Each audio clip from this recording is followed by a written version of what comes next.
Hello and welcome to The Search. I'm Shahei Jurgen. In this study, we're going to examine Psalm 90, and we'll begin by reading the psalm in its entirety. Psalm 90, a prayer of Moses, the man of God, verse 1. Lord, you have been our dwelling place throughout all generations. Before the mountains were born, or you brought forth the whole world, from everlasting to everlasting, you are God. You turn people back to dust, saying, Return to dust, you mortals. 1,000 years in your sight are like a day that has just gone by, or like a watch in the night. Yet you sweep people away in the sleep of death. They are like the new grass of the morning. In the morning it springs up new, but by evening it is dry and withered. We are consumed by your anger and terrified by your indignation. You have set our iniquities before you, our secret sins in the light of your presence. All our days pass away under your wrath. We finish our years with a moan. Our days may come to 70 years or 80 if our strength endures, yet the best of them are but trouble and sorrow, for they quickly pass and we fly away. If only we knew the power of your anger. Your wrath is as great as the fear that is your due. Teach us to number our days, that we may gain a heart of wisdom. Relent, Yahweh, how long will it be? Have compassion on your servants. Satisfy us in the morning with your unfailing love, that we may sing for joy and be glad all our days. Make us glad for as many days as you have afflicted us, for as many years as we have seen trouble. May your deeds be shown to your servants, your splendor to their children. May the favor of the Lord our God rest on us. Establish the work of our hands for us. Yes, establish the work of our hands. Psalm 90. And this psalm, we're going to see Moses praying for his people. Now, perhaps more than anyone else in history, Moses was a man who believed in the power of intercessory prayer. While Moses was on the mountaintop with God, the people built and worshiped the golden calf. God revealed to Moses how stiff-necked the people were and that his intention was to destroy them. But Moses sought the favor of Yahweh his God, Exodus 32:11. Moses begged God to spare the people, and for the next 40 years, Moses never stopped interceding on their behalf. In Book 3 of the Psalter, the Israelite nation is at its lowest point in history. The northern kingdom of Israel and the southern kingdom of Judah have been destroyed. Jerusalem and its temple have been burned to the ground. Darkness, despair, and death have covered the promised land. God's anger burned against his people with such intensity that he'd apparently even forsaken the covenant he made with King David. But you have rejected, you have spurned, you have been very angry with David, your anointed one. You have renounced the covenant with your servant and have defiled his crown in the dust, says Psalm 89, verses 38 and 39. Book 3 of the Psalter closes with these plaintive words. Lord, where is your former great love, which in your faithfulness you swore to David? Remember, Lord, how your servant has been mocked, how I bear in my heart the taunts of all the nations, the taunts with which your enemies, Yahweh, have mocked, with which they have mocked every step of David, your anointed one. Psalm 89, verses 49 through 51. The uncertainty of Psalm 89 and of Book 3 in general slowly transitions towards hope in Book 4, as Carson notes. 3 themes weave throughout Book 4. 1, the Lord reigns as king. 2, God's people have an eternal hope grounded in an eternal God. And 3, the figure of David begins to slowly reemerge, as evidenced by the 2 Davidic psalms in the book, 101 and 103, and the repeated pronouncement that the Lord's covenant faithfulness is eternal. This paves the way toward the return of the Davidic king in Book 5.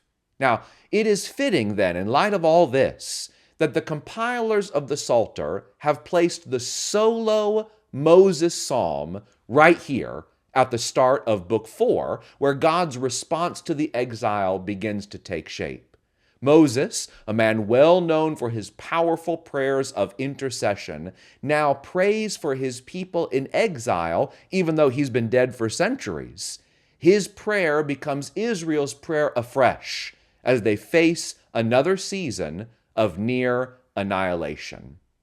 Psalm 90 is essentially a communal lament prayer. It's clearly connected to the overall suffering of Book 3 in this statement, "If only we knew the power of your anger.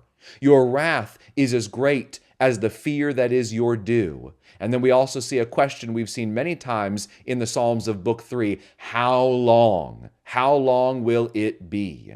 So Psalm 90 begins by looking back to who God has been for Israel in the past. That's verses 1 through 7. It then moves into the present situation, which we know is dire and bleak, according to verses 7 through 12 and the content of Book 3 of the Psalter. And then finally, Psalm 90 concludes with a plea for God's unfailing love to once again gladden the people's hearts. We see that in verses 13 through 17. One noteworthy element of Psalm 90 is its emphasis on the eternal nature of God, with phrases like everlasting to everlasting in verse 2, and 1,000 years in your sight are like a day that has just gone by in verse 4. The short lifespan of humans is going to be contrasted against God's enduring nature. And this emphasis should remind the exilic community that while it seemed to them as though God's anger has burned forever, his ways are higher than their ways, and his timetable is beyond their comprehension. With all these things in mind now, let's turn to the text. Psalm 90, a prayer of Moses, the man of God, picking up in verse 1. Lord, you have been our dwelling place throughout all generations. Before the mountains were born, or you brought forth the whole world, from everlasting to everlasting, you are God. By opening Book 4 with a prayer from Moses, the compilers of the Psalter are communicating a clear message to the exilic community. Psalm 90 should draw the memories of Israel back to an ancient time when God delivered his people from a foreign oppressor. Of course, the exodus from Egypt, which was relived every year in the Passover celebration, is so intimately connected to Moses that the mere mention of his name should bring it to mind. Additionally, as Psalm 89, the one that comes right before this one, as Psalm 89 complains about, one of the chief concerns of the exile is the apparent end of the Davidic covenant. However, Moses delivered the people long before any king ruled over them. Back then, God alone was Israel's king. And so the hope for deliverance from Babylon shouldn't rest in any man. It should rest only in God. Moreover, Moses was something that almost none of David's heirs could ever be called. He was, according to the superscript of Psalm 90, the man of God. The Exodus, the rule of God, and the effective prayers of Moses, the man of God, are all wrapped up in this simple title affixed to Psalm 90.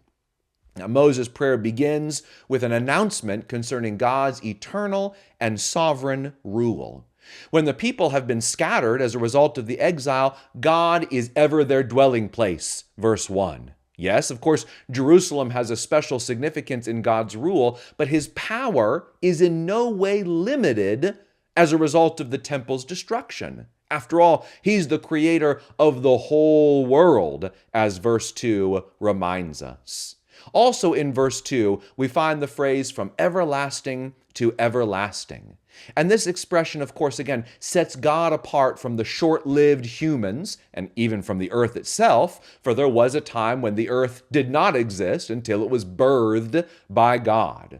The Creator, however, supersedes all time, past and future. Picking back up now in verse 3. You, speaking to God, the everlasting to everlasting one, you turn people back to dust, saying, return to dust, you mortals. 1,000 years in your sight are like a day that has just gone by, or like a watch in the night. Yet you sweep people away in the sleep of death. They are like the new grass of the morning. In the morning it springs up new, but by evening it is dry and withered. Now this, of course, isn't the first psalm to ponder the brevity of human life, but the point of this wisdom lesson is to make clear the contrast between humans and God. Humans die. We're here for a short time and then we're gone. Not so with God. The Apostle Peter probably had this psalm in mind when he wrote this about final judgment. But do not forget this one thing, dear friends. With the Lord, a day is like 1,000 years, and 1,000 years are like a day. The Lord is not slow in keeping his promise, as some understand slowness. Instead, he is patient with you, not wanting anyone to perish, but everyone to come to repentance. 2 Peter 3, verses 8 and 9. God is the eternal creator. He holds the power of life and death in his hand. He and he alone is the stronghold of Israel. But the exile doesn't feel like that. It doesn't feel like Israel is being kept safe, as now the next section of Psalm 90 will attest, resuming our reading in verse 7. We are consumed by your anger and terrified by your indignation. You have set our iniquities before you, our secret sins in the light of your presence. All our days pass away under your wrath. We finish our years with a moan. Our days may come to 70 years or 80 if our strength endures, yet the best of them are but trouble and sorrow, for they quickly pass and we fly away. If only we knew the power of your anger. Your wrath is as great as the fear that is your due. Teach us to number our days that we may gain a heart of wisdom. Now, as Book 3 attests, the Israelites have come to understand something very important. They've come to recognize that their suffering is the result of their own sin. They know that God is rightly punishing them. However, the lingering question was not why the exile happened, but how long it was going to last. Moses' prayer steps flawlessly into that concern. The brevity of human life, when compared to the eternality of God, is again emphasized in the observation that most people only live to 70 or 80 years of age. Of course, it's interesting that the Babylonian invasion and exile lasted about that same duration of time, about 70 years. In addition to observing the shortness of human life, Psalm 90 mentions the trouble and sorrow humans experience, even in the best of times. We might think of how Job put it. Mortals born of woman are of a few days and full of trouble. They spring up like flowers and wither away. Like fleeting shadows, they do not endure. Job 14, verses 1 and 2. And so Moses wants the people of God to learn, I think, at least two valuable lessons here. First, remember to number your days. Remembering the brevity of life should help people to cling to that which lasts beyond the grave, to the eternal power of God. But a second lesson is to remember that sin elicits the wrath of God. Reverence and humble submission before the Lord is absolutely necessary. It's what the people need more than ever. Finally, we come to the last section. Once Moses has taught this lesson about life and about God, he sort of activates his intercessory powers of prayer and begins to pray on behalf of the people of God.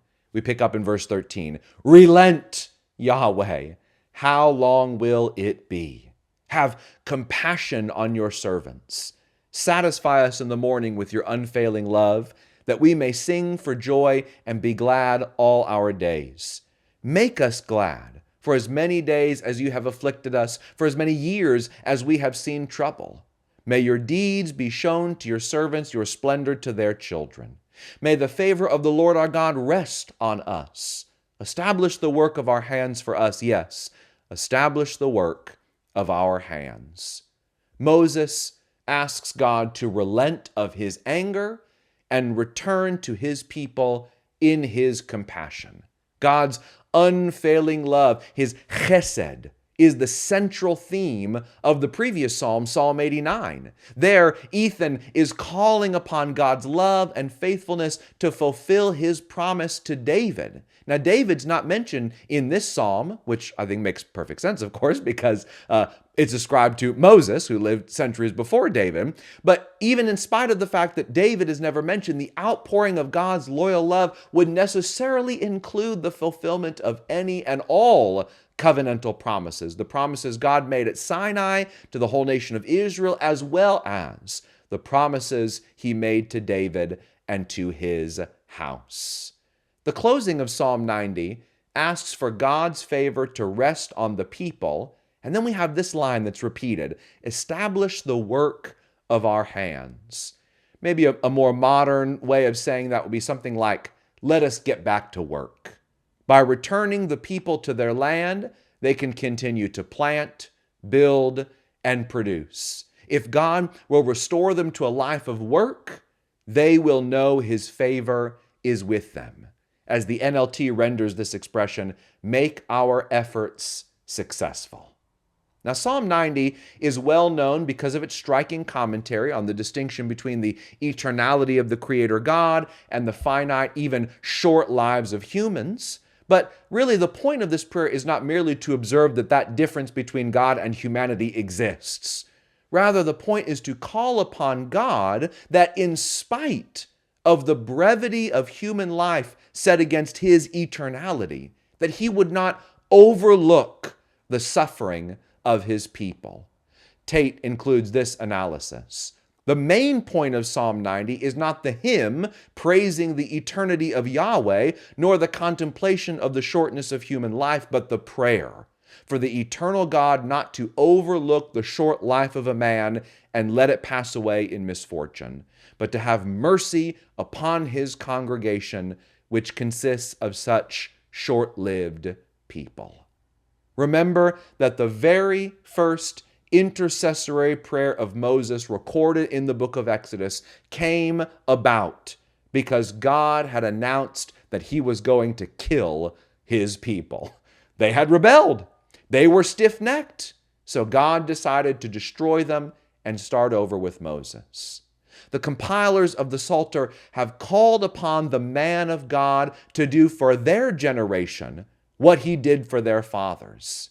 In the exile, through Psalm 90, Moses prays once more that God, in his anger, would not forget about his people and leave them to die. He prays for restoration. He prays for a return to their work. He prays for divine love and favor to shine once more.